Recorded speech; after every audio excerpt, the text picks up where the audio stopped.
Samity Samtastic, back with Guild Wars, but this time I'm not back with the Dervish. I am actually here with an assassin. Does anyone else see this tree wiggling in a really bizarre fashion? It was I don't know, that was kind of... there. Yep, there it goes. Why is it doing that? None of the other trees are doing that. Why is that one doing that? Yeah...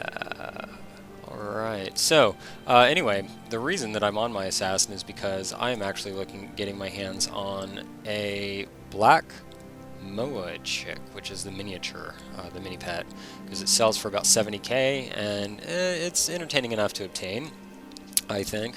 I did it with my Dervish a long time ago, and I recently did it with my Warrior and sold it in like a couple of minutes for 70k, and so I want to do it again with my Assassin. And it costs a little bit of money to get it, and it definitely takes a lot of work. It's easily up for debate as to whether or not it's worth getting it just for the 70k, but it's enjoyable, and I figure I'd go ahead and make a video of how to do it for everyone that may be curious as to how to get it for themselves if they don't feel like paying 70k for it.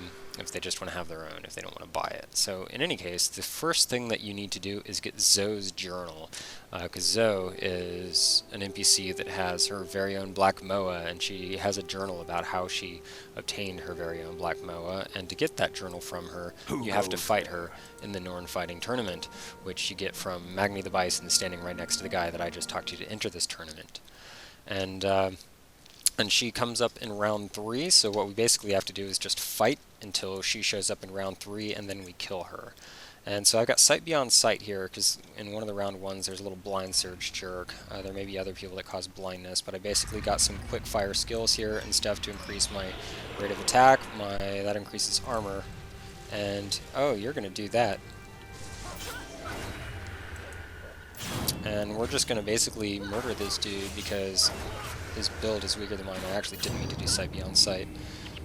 So that was it. Little Tom, Hamstring, Double Dragon. I don't know what he was trying to do, but yeah, I brought Sight Beyond Sight, which is a spawning power skill, so I can't get that any longer than 8 seconds, but it makes it so that I can still keep attacking, which is good. And then I've just basically got quick fire skills that are going to be unblockable with an AoE attack, which is awesome because it's got a 2-second recharge and it costs 5. So these are all really cheap. You can basically just rapid fire all of these skills. So on top of critical agility, critical eye, and way of the assassin, you can just maintain all of this stuff constantly. And if you want, no, I actually want that. There we go. If you want, you can actually throw on some vampiric daggers, which makes the fights go a little bit faster. So there we go, that's Orion down for the count. Just make sure you don't leave those on for the beginning of the match or you lose life for no reason at all. And who are we up against? Sin, which we don't care about, so we're going to go ahead and exit the tournament. Give it the 10 seconds. And I have Shadow Refuge on there just because it's nice to be able to get some healing. If you're attacking, which you'll always be. And this is actually the build that I basically just added in Sight Beyond Sight. Normally I have Dash in there just to have a quick IMS. But this is basically the build that I use for PvE as well, for just general PvE. Never anger a Norn. So we'll just jump right back in that fight. And the thing to remember is if you lose one of these battles, it's no big deal. You don't... it costs like 100 gold to do this, so... Not a huge deal to me. I have enough money.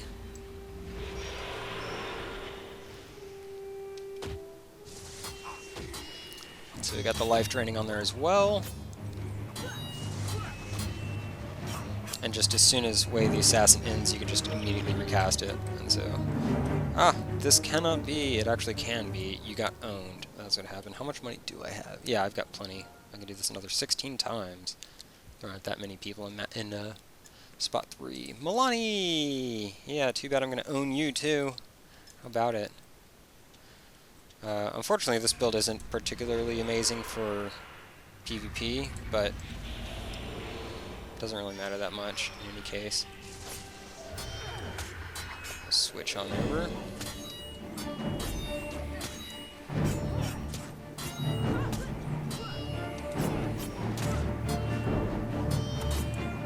Keep that heal up. Make sure we're doing the damage we need to do, and not taking the damage that we don't want to take. So this fight's a little rougher, but again, it's gonna be kind of a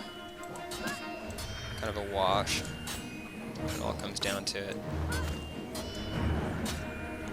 Her HP is way lower than mine, so there we go. Down to the count.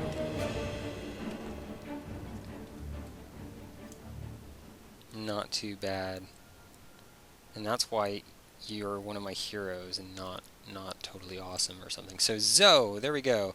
Zoe, with any luck, you basically get right on top of Zoe. Onyx will come up right on you, and you'll be nailing with Death Blossom repeatedly. So we're gonna, right before you get in range, just get that. Throw those on there. And as you can see, Death Blossom's gonna be tearing up shop. And that's it. So, how lucky was that? Now we got Zoe's journal, and it talks about each little section, and we're going to be, I'm actually not going to be referring directly to Zoe's journal. You can read through it if you want to. I'm just going to be going through the basic steps of what we need from a gamer standpoint. So we're going to bail out of the Northern Fighting Tournament. The first thing that we're actually going to do is go to Kining Center. Now this is also assuming that you've gotten through some significant portions of the game, because you have to go kind of everywhere in order to get this thing put together. But right now we're going to head down to Cavalon. Conveniently, I haven't actually made it over to Gyala Hatchery yet. You need to be able to get through that, and I decided to basically go ahead and make this all one little chunk here, but we're going to get over to Gyala Hatchery. Yep. I'll throw a dash back in there. Oh, that's kind of fun. Causes knockdown the next time you hit target foe with the dual attack. I'm going to try that out. Try that. 20 seconds. Yeah, totally awesome. We're going to throw that in there. And I'm just going to do the quest. Is it Stolen Eggs? I actually already have a video where I run through Stolen Eggs, but we're going to go ahead and just do it again. Elder Rhea is who gives you that quest, and we're going to throw in Talcora, who is awesome, Livia, Elias. I haven't gone through Nightfall with this character yet, so I don't have all of the Nightfall characters, all of the Nightfall heroes. And we're going to do, what was it? We definitely need Sandra. I think it was Vec and Sosuke I was going with right now. And just as a general rule, I keep Vec as my Earth Ellie, and I keep Sosuke as my Fire Ellie. That's just how I keep track of it. So we're going to do Stolen Eggs. Yes, and I could actually very easily do those other quests, because you can just switch sides now without too much trouble. So the Fort Aspenwood and Jade Quarry, I'll go ahead and take those quests, but we're not going to do those right now. We want Stolen Eggs, and we got our full party of 8 here. We're just going to do this in normal mode, just to get through it more quickly without having too much trouble with it. I don't exactly have optimum setup here, but yeah, yes. This quest gets you into Gyala Hatchery, and I decided I was just going to go ahead and do Gyala Hatchery as part of this walkthrough, just for any of the people who what am I doing? No. I don't care about you. Anyway, I guess I'll take these. Sure, why not? Why not? I'll accept your silly quests. It will be my pleasure. And again, we're just gonna slap on Stolen Eggs. There's a trick to doing Gyala Hatchery, and I've actually never done it any other way. And so I'm just going to show that trick, because it makes it a whole lot easier. It's still difficult in hard mode, I discovered, but it's not that difficult. And so I felt like it would be good to show how to do that trick, because it was confusing for me when I first read about it on the wiki, and I tried it myself. It was kind of peculiar. I did a little figuring out, but if you can see how it works, it makes it a lot easier. So the first thing we do is we exit to the south, and then we walk over to this little, I guess it's an island. Are these called islands? I mean, it's archipelagos, so I guess these are islands, even though the water's not really water. And there's this little carp creeping over here, and I'm going to have to kill it.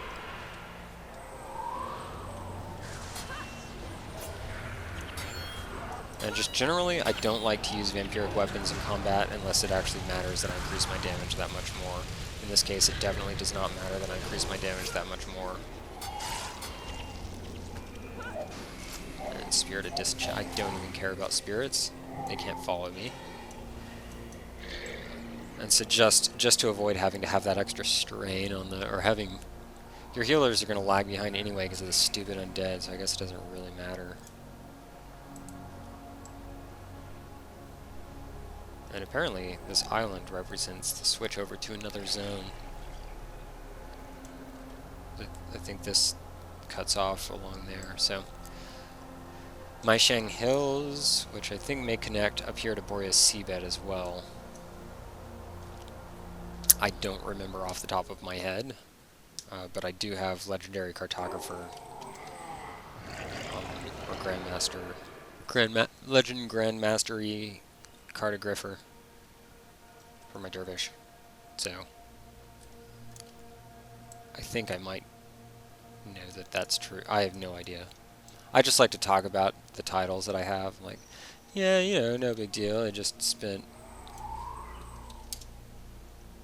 4,943 hours, 46 minutes on it.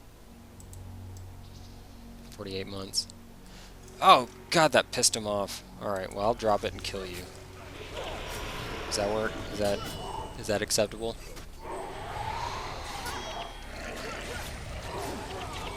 Knockdown. I love it. That's good. That's pretty sweet.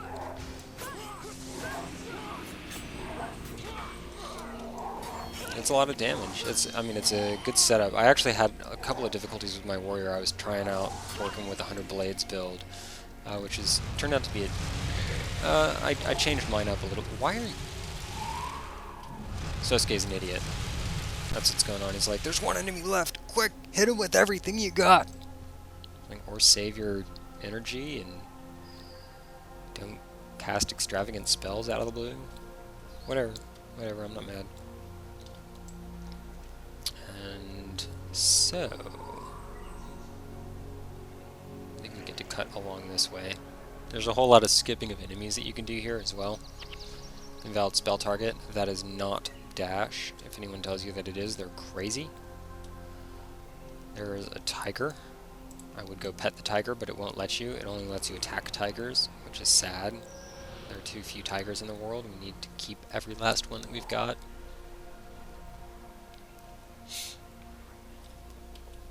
And Naga! What's up, guys? Sure, we'll start with you.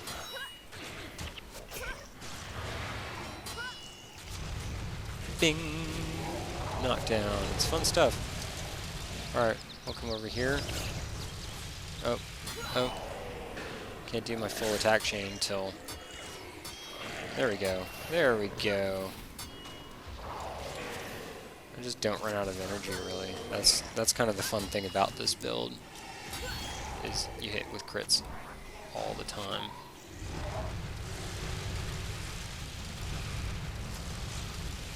Naga skin. I think there's something that there's some quest that involves getting some part from Nagas. It might be Naga skin. For the Naga oil. Whatever it is. Anyway, I used to actually try to collect those for people because they were pretty easy to solo. But it's something that I don't happen to care about too much anymore. And by solo, I mean take one character out. Because you can do it on Xingje Island. You can get them from, like, right up here. Haiji Lagoon. Oh, that's not right. Alright, I'm not lost. I swear I'm not lost. I did this a few days ago on my warrior. Didn't get lost with her either. We had some troubles. Do you have the item? My alliance is very quiet right now. That's unlike them. The Oni are still easy, even in hard mode. Just a fact of life. Drop anything good? Nope. Ooh, a Luxon chest.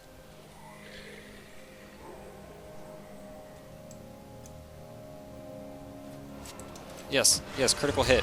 Yes!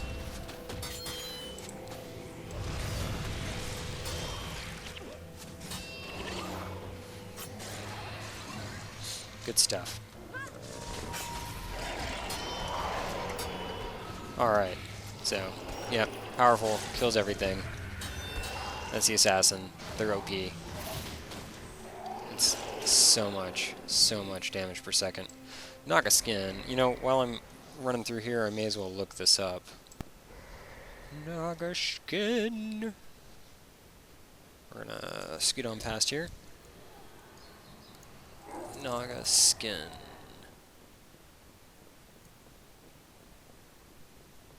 Oh, interesting. I will read more about that in a moment after this battle is over. Oh, and if you didn't know, you don't actually have to hit drop item to drop stuff. You can just hit, say, like F1. That's a waste of 10 energy. Energy I'll never get back. Block?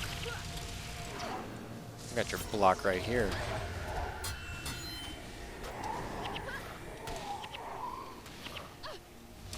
I don't know. I'm just button mashing. I was trying to figure out, I thought I was like missing a skill. Oh! SARS. Storm scale. They like S's, that's what I've discovered. I like S's a lot. And so we'll head on over to... Yeah, we gotta cut through the rot wallow here. Maybe. Actually, I think we can avoid those guys. Maybe. Click on down there, and I'm gonna... I think I might have to fight them. 5 Naga skins. So it says, it's often used to create clothing and instruments, such as drums. What do you do with... Who has drums? Oh, they have them for gift to the traveler at some point. As of the week of April 19th, 2010. Oh, and I'm here, and I didn't get in combat with anything. Awesome. And so down here we go. So we're almost there, and that's actually what I'm going to go ahead and close up this segment, and I'm going to follow up with the Yala hatchery mission after. I think I can cut back this way. Maybe save some time. What's up, guys? Don't mind me. We're just passing through. Got some eggs. They're probably turtle eggs and not for you. Do yourself a favor and don't get killed by me. There's a merchant. That's good to know. So if you're carrying too much crap, you realize at this point, you can go sell it at the merchant, but I'm not. I'm not carrying anywhere near enough crap, which makes me sad. But it's always good to know where there's a merchant in the field, which there usually isn't. Oh, there they are. Price check. Q9 Fiery Bladed Axe. Hi, everyone. 15k. I think inscribable. Hi, everyone. Unidentified at the moment. I might buy it. High star. What is up, people? Yuna. Yuna's a cool cat. That's all. So now I wish I still had Dash on there. Come on. I'm making a video. I just said you're a cool cat. There we go. Stolen eggs. Let's go. I'm ready. Yes. Seriously. I'm ready.